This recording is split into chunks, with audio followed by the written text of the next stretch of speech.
Greetings and welcome to the NEEN Opportunity Assessment Calculator. My name's Michael and I'm the NEEN Regional Leader for Victoria and Tasmania, and we're going to walk through how to navigate around the calculator as you begin your energy efficiency journey.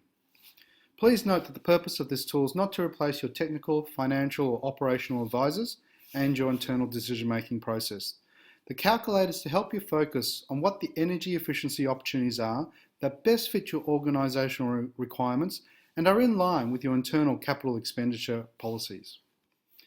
Once that's being done, just click onto the homepage, neen.org.au, and on the top you'll find there's a tab known as Quick Calculator. Just click this link and this will bring you through to the Opportunities Assessment Calculator. This is the welcome page, and on the left hand side is the navigation bar. Anything that's highlighted in bold indicates the stage that you're currently on at the moment. Please have a little bit of a read through the welcome page, and once that's been done, click here to launch the tool. There's a disclaimer here in terms of the development of the tool. Once that's been read through, please also click I agree. At this stage here, we're just getting a little bit of organisational details. So please input the organisation's name, your relevant contact details, title and email address, and the postcode of the site that's being currently assessed. Once that's been done, click Go to Next Step. With the billing data that you may have obtained, it's basically the annual data. So just obtain the bills for the last 12 months of potentially your electricity and gas and enter them in. Enter both the consumption and also the energy spent. Please also indicate what proportion of green power there may be and whether you are actually on a fixed tariff or whether you have a peak and off-peak tariff. If you have a peak and off-peak, please tick this box. If not, leave it unattended. This section here basically indicates what type of facility you are. So if you happen to be a church, please click Place of Worship. If you happen to be a social support agency, please click Office Space. If it's any of the others, please obviously click whichever's the best and most appropriate to your organisation. For example, we'll click the Community Arts and Cultural Centre. Please then also advise whether the building itself is fully utilised or whether only part of the building is utilised. Whether you actually have heating, ventilation and cooling systems, yes or no. And then what will happen is that you'll get this little bit of a pie chart, which basically indicates your energy usage. If you hover over any particular segment, it'll tell you potentially what the energy makeup is. This data has been created from default energy use baselines that have been provided from both the New South Wales Government and Energetics, who have actually created this research tool for us. It will then provide a range of opportunities to investigate. To keep it simple, we recommend that you select 2 to 5 opportunities, depending upon the resources and time available. You can do everything, but it's then just going to provide you with a lot more investigative work to do. So for this example, we've chosen lighting and domestic hot water system, and all we need to do is just click the investigate button and it will actually be highlighted for us. Please also then indicate the source, whether it's electricity or gas. Once that's been done, click Go to Next Step. The savings opportunities will be highlighted, and the organisation can now drill down on and define a particular initiative. They can prioritise what they would like to focus on.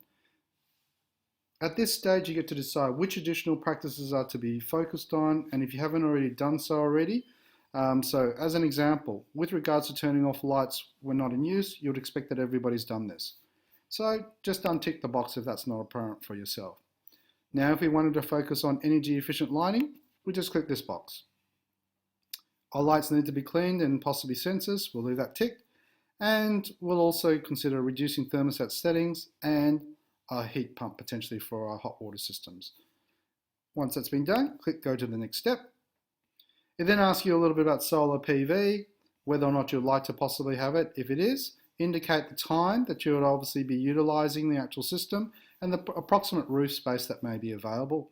It'll then give you some estimated energy cost savings, and it'll also ask you an additional question regarding voltage optimization. Do you have it? Yes or no? If not, it'll provide that as an option for you to consider as well. Now this is where you get to basically prioritize and create a little bit more of an understanding in terms of your low, medium thresholds for savings and also in terms of your upfront capital cost. Once you've actually inputted those particular percentage and dollar values, you'll then get a little bit of a priority table here.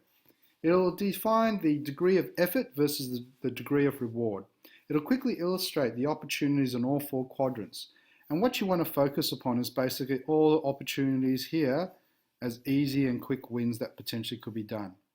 Anything that's in this box here that needs further analysis requires a little bit more investigative work, possibly board approval as well. Once that's been done, you just indicate which activities that you want to investigate further. So, domestic hot water system, controlled timers, yep, heat pumps, I'd like to look at it a bit further. Solar PV, voltage optimization, you can all indicate which ones you would like by ticking or unticking the box. Once that's been done, you just go to the next step and you get your preliminary energy cost saving plan. That basically provides you with an outline in terms of what your energy consumption is, what the makeup is, what are the potential savings that are actually here, and it then allows you a bit of accountability to input starting dates, ending dates, and who you potentially need to speak to.